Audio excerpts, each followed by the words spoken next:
গল্প তুই আমার সুরঞ্জনা পর্ব 11। রাইটার আয়শানুর ছদ্মনাম। প্রমিতি আর চোখে নীরবের দিকে বারবার তাকাচ্ছে। যতবারই সে নীরবের দিকে তাকাচ্ছে ততবারই তার লজ্জায় মরে যেতে মন যাচ্ছে। আচ্ছা, ছেলেটা কালো শার্টটা পরে বিয়ে করে ফেললে? কে জানে, এই মুহূর্তে তো আর পাঞ্জাবি পরানো সম্ভব না নীরবকে, কারণ কাজী সাহেব বিয়ে পড়িয়ে ফেলেছেন। এবার কাজী সাহেব মিষ্টি চাপাতে চাপাতে নীরবের উদ্দেশ্যে বললেন, বাবা, এবার আপনি রাজি থাকলে একটু কষ্ট করে 3বার কবুল বলে ফেলেন। নীরব একবার প্রমিতির দিকে তাকালো। প্রমিতির দিকে তাকাতেই তার মনের মধ্যে তুমুল ঝড় বয়ে গেল। সে একটা বড় করে শ্বাস নিয়ে প্রমিতির চোখের দিকে তাকালো। মেয়েটা তাকে দেখছে বোধ হয়। প্রমিতির দিক চোখে আকুলতা। কিসের অনুরোধ জানাচ্ছে সে নীরবকে? বিয়ে করার? হতে পারে।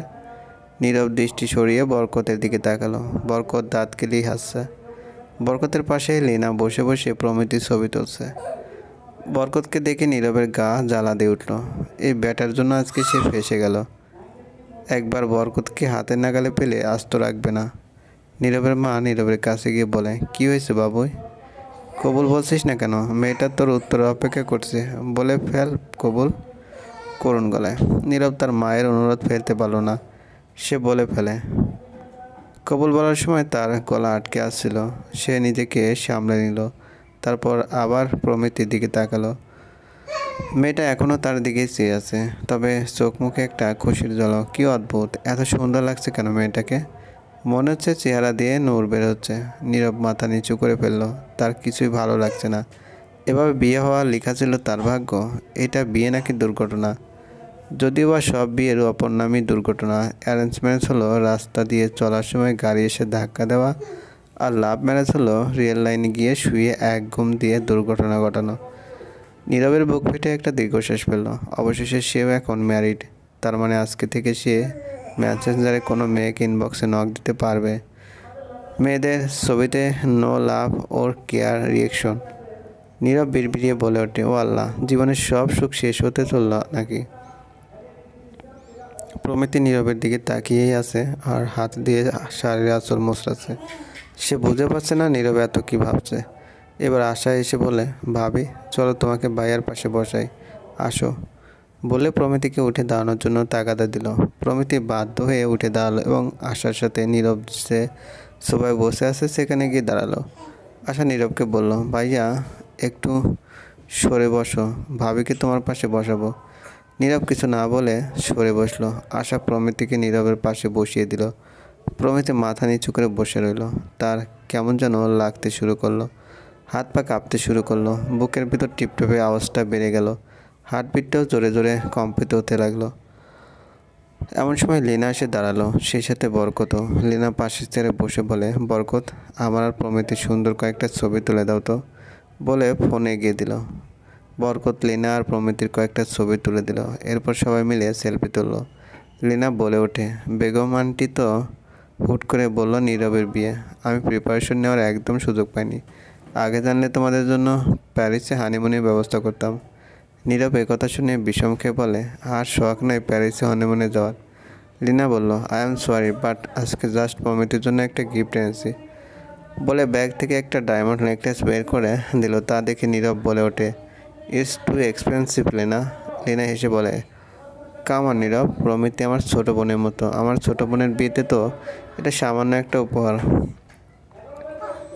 তারপর প্রমিতিকে জোর করে নেকলেসটা পরিয়ে দিয়ে লীনা বলে ওঠে, এটা আমার আর বরকতের তরফ থেকে প্রমিতির জন্য একটা উপহার। বরকত আপত্তি করে বলে, না, আমি প্রমিতির জন্য আলাদা একটা গিফট এনেছি, বলে প্রমিতির হাতে একটা প্যাকেট দিল। প্রমিতি মিষ্টি করে হেসে প্যাকেটটা খুলে দেখে একটা গোলাপি রঙের শাড়ি। সে শাড়িটা নেড়েচেড়ে দেখে বলে, খুব সুন্দর তো শাড়িটা, আমার খুব পছন্দ হয়েছে। থ্যাংক ইউ ভাইয়া। বরকত হেসে বলে, যাক, পছন্দ হয়েছে তাইলে আমি ধন্য। প্রমিতি একথা শুনে হেসে দেয়। নীরব চমকে প্রমিতির দিকে তাকালো। তার হৃদয়ে রক্তক্ষরণ হতে লাগলো মেয়েটার হাসির আওয়াজ শুনে। বরকত বলল, নীরব, তোরই বউ হয়, এভাবে লোকায় দেখার কি আছে? একেবারে রুমে গিয়ে মন ভরে দেখিস বন্ধু। নীরব রাগান্বিত দৃষ্টিতে বরকতের দিকে তাকালো। বরকত শুকনো ডেক গেলে একটা হাসি দিয়ে বলে, দোষ খেয়ে নে, রান্নাবান্না শেষ প্রায়। আমার তো ক্ষুধা লাগছে, রাতে ডিনার করিনি, এখন 12টার বেশি আছে। নীরব অনুভব করলো তার ক্ষুধা লাগেনি, কারণ সে রাতে হোটেলে ফুল প্লেট বিরিয়ানি খাইছে। এখন আর গলা দিয়ে খাবার নামবে না। প্রমিতি বলে ওঠে, ভাইয়া আপনি খেয়ে নেন। হ্যাঁ চল লীনা, খেয়ে নি, তারাও আয় না। নীরব দাঁতে দাঁত চেপে বলে, না রে, আমার খিদা নেই, পেট ভরা। একথা শুনে লীনা আর বরকত দুজনই মিটমিটি হেসে ওঠে। তাদের হাসতে দেখে নীরব বিরক্ত হয়ে গেল। আমরা ডিনার করছি, তোরা খা। বরকত বলল, অল্প একটু খা আমাদের সাথে, না রে, পেট ভরা। লীনা বলল, থাক থাক, জোর করো না। বরকত যে কী যে বুঝলে কে জানে। সে মিটমিট করে হেসে বলে, ঠিক আছে, চলো আমরা খেয়ে নিই। এমন সময় আশার বাবা সালাম সাহেব, সুমি খালার হাজব্যান্ড, এসে বলে, তোমরা খেতে যাও? বরকত বলল, হ্যাঁ আঙ্কেল, যাচ্ছি। সালাম খালা বলল, প্রমিতি তো এখন আমার আরেকটা মেয়ে। আফটার অল আমি ওর উকিল বাবা হয়ে গেলাম, হা হা।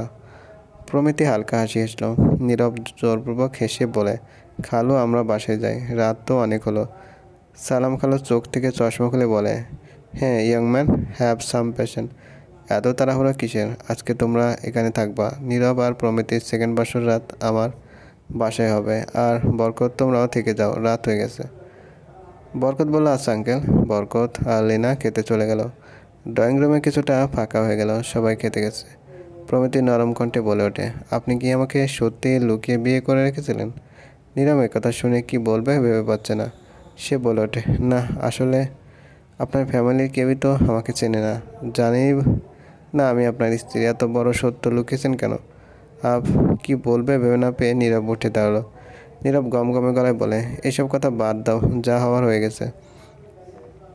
বলে নীরব চলে গেল। আর প্রমিতি একাই বসে রইল ড্রয়িং রুমে।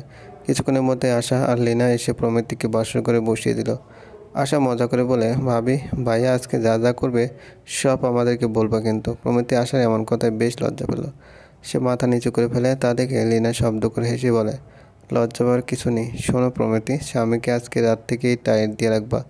শাড়ির আঁচলে রেখে বাদ রাখতে হবে, বুঝেছো? প্রমিতি মাথা ঝাঁকালো। লীনা আর আশা একটা দুধের গ্লাস টেবিলে রেখে চলে গেল।